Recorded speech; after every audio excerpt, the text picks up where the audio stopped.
Hello, everyone. Welcome to this very special reading practice explainer. I am literally so excited you're here.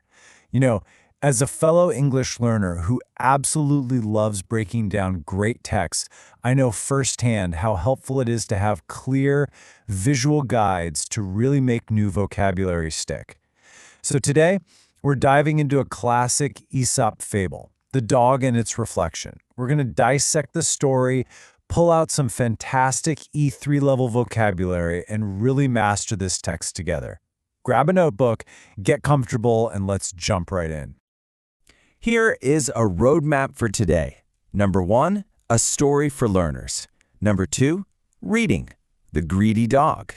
Number 3, the moral and golden quote. Number 4, role play Q&A practice. And finally, number 5, vocabulary review and conclusion. All right, let's kick things off with section 1, a story for learners. So you might be wondering, out of all the stories in the world, why choose this specific one? What's really interesting about this particular fable is how it perfectly blends rich, advanced vocabulary with a genuinely meaningful life lesson. It isn't just about reading words on a blank page. It's about attaching real emotion and consequence to those words. And honestly, that is exactly what makes our E3 level practice so effective for your memory. Real quick, before we read the actual text, let's map out the 4 main beats of the story so you know exactly where we're headed. Step 1, our main character gets his prize by snatching the meat. Step 2, he sets off on his journey, crossing a bridge. Step 3 is the big turning point, where he looks down and sees his reflection. And finally, step 4, the tragic climax where he ends up losing absolutely everything. Keep these 4 steps in the back of your mind as we move forward. Moving right along to section 2, reading, the greedy dog. Okay, let's dive into this great opening line together. A dog had managed to snatch a fine piece of meat from a butcher's shop. Now, listen to that bolded word, snatch. It actually sounds fast and forceful in English, right? It doesn't just mean to take something gently. It means to grab it super quickly, almost aggressively. And he scored this awesome prize from the butcher's shop, which is pretty much the ultimate jackpot for a hungry dog looking for a feast. Our story continues. And was carrying it home in his mouth, his way led him across a narrow bridge that spanned a still stream. I just love the imagery here. The crucial word to focus on is spanned. That simply means to cross over from one side to the other. And he is walking over a still stream, a beautifully calm and peaceful little body of water. That quiet, serene setting? Yeah, it's a huge contrast to the absolute chaos that's about to happen. Let's keep reading. As he crossed, he happened to glance down into the water, and there beheld his own reflection.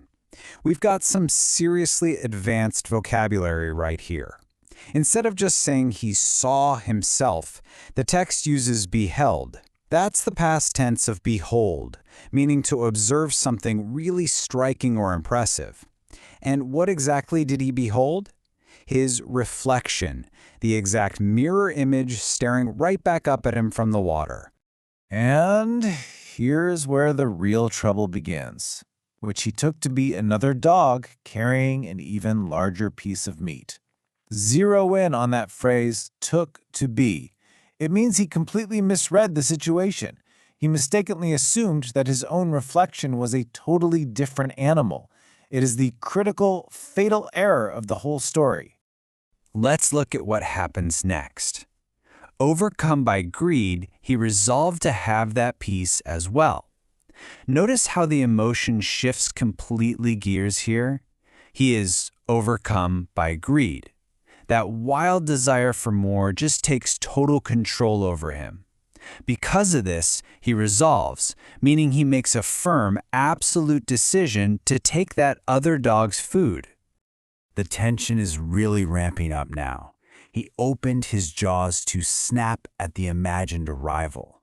Look at that aggressive action. Snap at. It's a sudden, violent biting motion. And who is he attacking? An imagined rival. Literally a competitor that only exists in his own head. This phrase brilliantly illustrates how our own thoughts can sometimes be our absolute biggest enemies. Listen to how fast everything falls apart. But the instant he did so, his own meat slipped from his mouth, dropped into the stream, and was swept away. Using the phrase the instant emphasizes that there was zero delay. The very second he opened his mouth, his actual food was gone, tumbling down and totally swept away by the current. Talk about a sudden, heartbreaking outcome. Which brings us to this really powerful summary line. And so, by grasping at what was never there, he lost the very thing he had. That phrase, grasping at, perfectly captures that desperate, flailing attempt to grab onto an illusion. It's a tragedy, really. In reaching for something completely fake, he lost the one real, solid thing he actually owned. All right, let's look at Section 3, the moral and golden quote. Now that we know exactly what went down with our dog, we need to extract the deeper meaning here. This is the wisdom that has kept this short little fable relevant for thousands of years. I want you to read this golden quote with me, nice and slow. In grasping at the shadow, we may lose the substance. This single sentence is the absolute beating heart of today's explainer.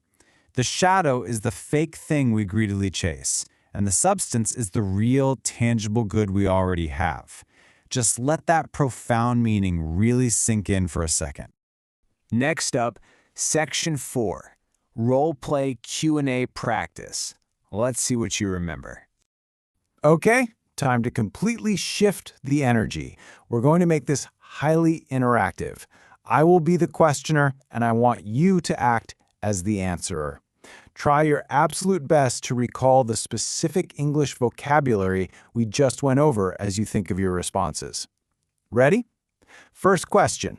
Where did the dog get the meat? I'll give you a second. Try to remember that really forceful action verb we discussed. And here's the answer. He managed to snatch it from a butcher shop. Did you remember the word snatch? If you did, seriously, amazing job. That is a high-level vocabulary word, and pulling it from memory means you are actively processing this text. Moving to question number 2. As the dog was crossing the bridge, what did he see in the water? Take a sec. What was that advanced noun we talked about for a mirror image? He beheld his own reflection, which he took to be another dog. This answer brilliantly reinforces two awesome words. He beheld his reflection. If you got both of those, you are crushing it. All right, final question. The crucial climax of the story. Why did the dog lose his meat? What was the incredibly foolish action that caused everything to go wrong? Think about what was going on in his mind. And the final answer is, he opened his jaws to snap at the imagined rival, and his meat slipped from his mouth. It was that imagined rival, the fake enemy born completely out of his own greed, that caused him to lose it all. Fantastic job participating in that role play, by the way. That is exactly how you build rock-solid reading comprehension. Finally, Section 5, Vocabulary Review and Conclusion.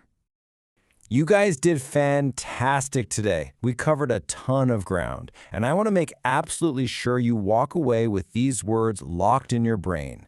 Let's do a rapid-fire recap of our top 5 advanced words from the text. We've got snatch, to grab forcefully, span, to cross over, behold, to deeply observe something, reflection, your mirror image, and imagined rival, a competitor that is all in your head. I really encourage you to try writing your own sentences with these 5 words this week. Trust me, it's the absolute best way to make them your own. To wrap things up, let's look at this final comparison. The shadow versus the substance. The shadow represents the illusions, right? Those greedy, empty desires that distract us. The substance is the reality, the actual wonderful things you already possess and should be incredibly grateful for. So I want to leave you with a question to chew on. In your own daily life, what shadows might you be chasing, and what beautiful substances are you forgetting to appreciate? Really think about that. Thanks so much for hanging out with me on this explainer today. Keep practicing, and I will catch you next time.